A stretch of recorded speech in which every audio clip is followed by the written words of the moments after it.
Sizni hozirgi vaziyatingiz mana shu insonni vaziyatida emas. Hech qachon bunaqa bo'lmasin ham. Etlarim jimirlab ketdi bitta qaranglarda. Yuraklarim siqilib ketdi qo'rqqanimdan.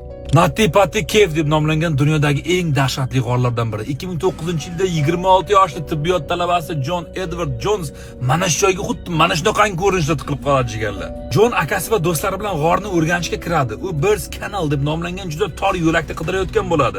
Adashib xaritada yo'q bo'lgan jigarlar, adashib xaritada yo'q bo'lgan boshqa tor yoriqqa kirib ketadi. Jon bosh bilan oldinga kiradi, lekin oldinda burilish emas yoki yo'l emas, berk yo'l, tupik ekanligini tushunib yetadi.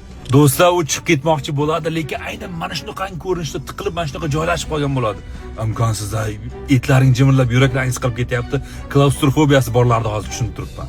Eng yomon tomoni do'stlar, u hushini yo'qotmaydi, umuman hushini yo'qotmaydi. Hatto qutqaruvchilar keladi, unga suv beradi, chiqarib olishga harakat qiladi. Ana shu vaqt davomida u xotini bilan hatto mana bunaqa ratsiyada gaplashadi ekan. Lekin qutqaramiz deb tortayotganda ana shu tros uzilib ketar ekanda, nabar odam yana ham battar bo'lib, naqa bo'lib, yana ham tiqilib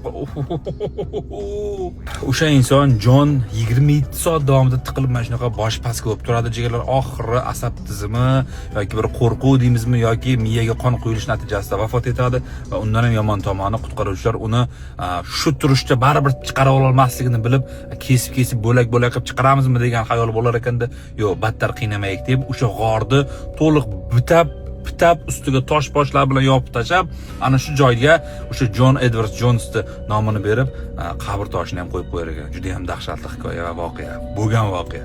Vaziyatingiz mana shunaqa bo'lmasa do'stim, siqilmang, iltimos sizdan. Hammasini sekin Allohning izni bilan qilamiz. Pulini ham topamiz, muammosini ham yechamiz, sessiyasidan ham o'tamiz, o'qishga ham kiramiz, hamma problemalarni hal qilamiz, niyatlarga erishamiz, mashinalar olamiz, uylar solamiz, hammasini qilamiz. Ota-onalarni hajga yuboramiz, ularning roziligini olamiz. Sekin. Faqat siz siqilib qolmang, niyat qilishdan, Allohdan so'rashdan qo'rqmang, to'xtamang. Nima bo'lgan taqdirda ham to'xtamang, niyatni xolis qiling. Maqsad, harakat, natija. Iltimos do'stim, vaziyatingiz mana shunaqa emas. Vaziyatingiz bunaqa emas.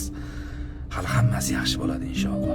Yaqinlarga boring, like bosing, balki obuna bo'lish ham esdan chiqmasin.